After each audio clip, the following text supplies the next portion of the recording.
ayun na nga, nandito naman tayo ngayon sa Rojas Night Market, dito pa rin sa Davao City. Nako, tara! Nako, mayroong sorbetes, mga ibang inihaw dito. Nako, marami ka talagang pagpipilian. Pero ikaw, anong pipiliin mo? Siyempre yung mahal siya. Siyempre. Yung mahal ko. Ay, iba. Ikaw, anong pipiliin mo sa night market? Siyempre, yung mahal din. Ay, ikaw, anong pipiliin mo sa night market? Mahal lang ito, isa't isa. Ay, wow. Iba talagang mayayaman, puro mahal ang hinahanap. Napakahirap talaga mag-decide kung anong kakainin natin dito. Dahil nga, sobrang daming pagpipilian. Kaya naman sa kung gusto, ma'am sir. Hindi daw nato ka na din ang order, pili 50 half piece na sa kayo. Kaso gaano katagal ang pagluluto po niyan? Mga 15 minutes, 15 to 20 minutes, sir. O, 15 to 20 minutes, makapaghintay ka ba? Ikaw nga, naghintay ka ng ilang taon. Ito, 15 to 20 minutes lang. O, naku, tara na. Natin ang order, pero kung gusto mo half lang, good for one, 50 lang, sir. Yun naman yung mga paninda nila, mukhang fresh na fresh pa. Pili ka na lang kung anong gusto mong yan. Okay, Dajel, so pwesto na po tayo. Ayan na nga sinasabi ko.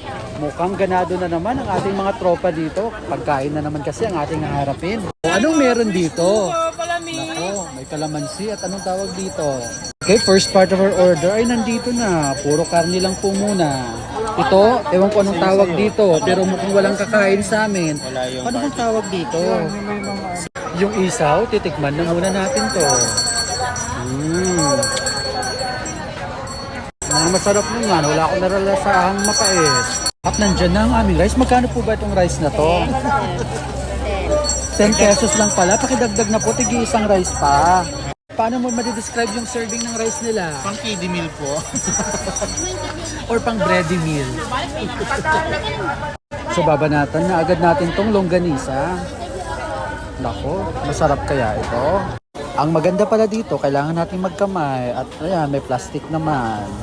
Tara, kain na tayo. Mapaparice tayo for the second time around.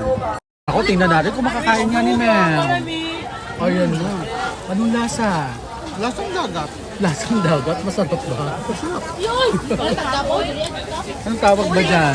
Tawag namin ito, pokpokolo. Ha? Ano? Pulo?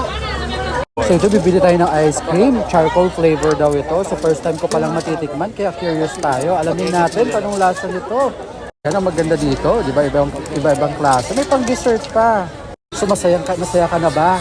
Ayan, meron din nagbablog sa kabila. Larga na tayo. So ito yung charcoal flavor. Natikman na natin. Let's go.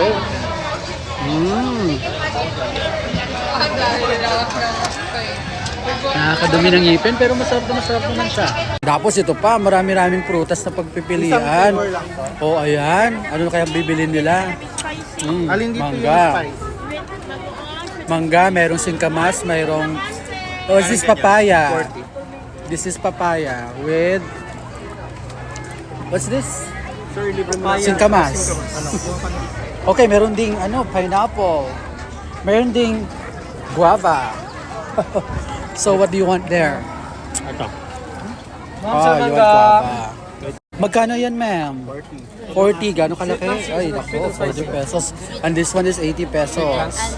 40 pesos yung sa baba. Ito yung favorite ko na mangga. Ano ba tawag dyan? Pwede niyo hawakan. Carabao mango. Dili.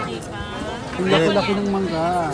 O cheese. Dapat spicy yan para masarap-sarap. Barbecue.